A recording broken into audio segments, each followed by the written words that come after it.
మరి ఇవాళ ఆలోచించుకోవాల్సిన విషయం ఏంటంటే తెలంగాణ రాష్ట్రం రాకముందు మనం కొట్లాడినాం. ఖచ్చితంగా రాష్ట్రం రావాలి అని మనందరం వెంటబడ్డం, కొట్లాడినాం. రాష్ట్రం వస్తే మనకు ఆడబిడ్డలకు బతుకు మంచిగా ఉంటుంది, ఇబ్బంది ఉండకుండా ఉంటుంది అనుకున్నాం. ఇక్కడ చాలా మంది బీడీ కార్మికులు ఉన్నారు, అక్క చెల్లెలు సోదరులందరూ కూడా. వాళ్ళందరం కూడా ఎట్లా కొట్లాడినాం? అంతకుముందు ఆంధ్రలో ఉన్నప్పుడు మనకు బీడీల గురించి పట్టించుకున్న పరిస్థితి లేదు, ఆంధ్రప్రదేశ్లో ఉన్నప్పుడు. కానీ తెలంగాణ వచ్చినాక బీడీ పరిశ్రమ, బీడీలకు సంబంధించినటువంటి కష్టాలు తెలుసు కాబట్టి మరి ముఖ్యమంత్రి ఆనాడు కేసీఆర్ గారు బీడీ కార్మికులందరూ కూడా పెన్షన్ ఇస్తామని మాట ఇచ్చిండ్రు. అన్నది అన్నట్టుగా ఇచ్చుకుంటూ పోయినాం. అట్లనే తెలంగాణ రాష్ట్రంలో మహిళలందరి కోసం కూడా అనేకమైన కార్యక్రమాలు చేసుకున్నాం. కానీ ఇవాళ ఏం జరుగుతున్నదో ఒకసారి చూడాలి దయచేసి. ఏం జరుగుతుంది ఇవాళ? ఇతర ప్రభుత్వం కేసీఆర్ గారు పక్కకు తప్పుకొని రేవంత్ రెడ్డి గారు వచ్చి కరెక్ట్గా 13-14 నెలలు అయింది. క్రైమ్ రేటు 20% పెరిగింది. క్రైమ్ రేటు 20% పెరిగింది. మహిళలు ఎక్కడ కూడా సేఫ్గా ఉన్నామా, ఇంటికి పోతామా అనేటటువంటి పరిస్థితి ఉన్నది. కాలేజ్కి ఆడపిల్ల పోయిందంటే ఇంటికి వచ్చే వరకు రందేటటువంటి పరిస్థితి ఉన్నది. శివారు ప్రాంతాలలో ఎవరైనా ఇల్లు కట్టుకొని ఉన్నారంటే దొంగలు ఎప్పుడు పడి ఉన్నది దోసుకపోతారు అనేటటువంటి పరిస్థితి ఉన్నది. ఇవాళ పొద్దున్నే మళ్ళా లొల్లి ఏంటిది? శివాలయంలో ఎవరో తీసుకుపోయి ఏందో వేసిరట హైదరాబాద్లో, ఓల్డ్ సిటీలో. కథం షురు. 10 ఏళ్ళలో ఎప్పుడన్నా విన్నారా అమ్మ ఇటువంటి? ఎవరన్నా హిందూ ముస్లిం అని కొట్టుకున్నారా కేసీఆర్ సార్ ఉన్నప్పుడు? ఒక్కటంటే ఒక్క కమ్యూనల్ వైలెన్స్ ఇన్సిడెంట్ కాకుండా 10 ఏళ్ళు మనం భద్రతగా కాపాడినాం. ఇవాళ 14 నెలలైంది ఈ ప్రభుత్వం అధికారంలోకి వచ్చి. రోజు ఒక లొల్లి. అయితే ఒకరోజు ఈ ఊర్ల లొల్లి, ఒకరోజు ఆ ఊర్ల లొల్లి. మొన్న ఆసిఫాబాద్ పోయినా నేను, జైనూర్లో. అక్కడనైతే 3 నెలలు కర్ఫ్యూ పెట్టి ఇంటర్నెట్ కూడా బంద్ చేసినటువంటి పరిస్థితి అక్కడ ఉండే. అంటే అంత ఘోరమైనటువంటి పరిపాలన, శాంతి భద్రతలను దగ్గర పెట్టుకోలేనటువంటి పరిపాలన. ఏం కోరుకుంటామమ్మ మనం ఆడవాళ్ళం? 2 విషయాలు కోరుకుంటాం. ఒకటి, మనము మన పిల్లలు భద్రంగా ఉండాలి. 2, మనకు భవిష్యత్తు మీద ఒక భరోసా ఉండాలి. ఇంతకు మించి మనకేం పెద్ద పెద్ద కోరికలు ఉండవు. మనం భద్రంగా ఉండాలి, మన పిల్లలు భద్రంగా ఉండాలంటే రాష్ట్రాన్ని ఏలుతున్నటువంటి పెద్దవాళ్ళు ఎట్లా ఆలోచన చేయాలి? ఒక పెద్దన్నలాగా, ఒక తండ్రిలాగా ఆలోచన చేసి, మరి ఇవాళ ఆడపిల్లలు ఎటన్నా పోతున్నారంటే అక్కడ లైట్లు ఉన్నాయా లేవా, అక్కడ పోలీసు వాళ్ళు తిరుగుతున్నారా లేదా, అక్కడ సీసీ కెమెరాలు ఉన్నాయా లేవా, గివే ఆలోచన చేయాలి. కానీ అటువైపు ఆలోచన చేయడం లేదు ఈ ప్రభుత్వం.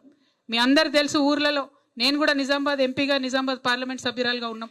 అధికారంలోకి వచ్చినాక ఎంటబడి నిజామాబాద్ శివారు ప్రాంతాల వరకు కూడా లైట్లు పెట్టించి, సీసీ కెమెరాలు పెట్టించి అనేకమైనటువంటి ప్రయత్నాలు చేసినాం. కానీ ఈ సంవత్సర కాలంగా అసలు దాన్ని ఊసేలేదు. నిన్న కాక మొన్న అసెంబ్లీలో అడిగిన నేను, ఎన్ని సీసీటీవీ కెమెరాలు ఉన్నాయని. మనం పెట్టిన వాటిలలో 70% కూడా పనిచేస్తలేవు వాటి.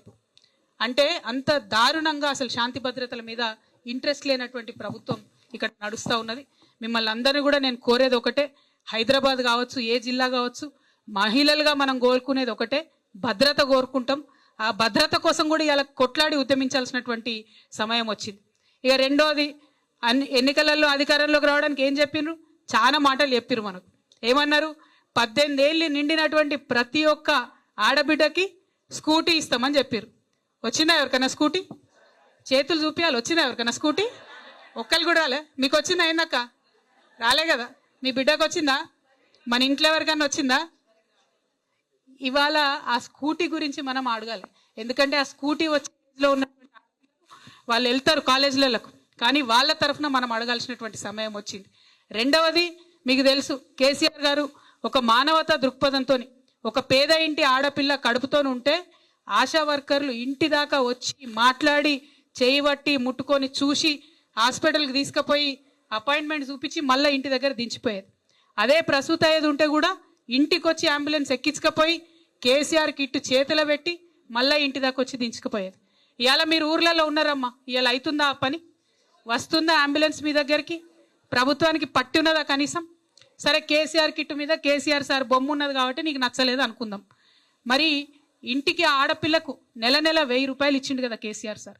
పేద ఇంటి ఆడపిల్ల కడుపుతోని కూలి వేసుకునే పరిస్థితి ఉంటుంది, అట్లా ఉండొద్దని 1000 రూపాయలు ఇచ్చిండు కదా. పోనీ అవ్వన్న ఇవ్వచ్చు కదా. ఇంత మానవత్వం లేకుండా ఉంటారా రేవంత్ రెడ్డి గారు మీరు? ఇంత మానవత్వం లేకుండా ప్రభుత్వం నడుస్తుందా? జరుగుతున్న మంచి పనులు పార్టీలు ఎవరన్నా ఉండొచ్చు, ఖచ్చితంగా ప్రజలకైతే అందాలి.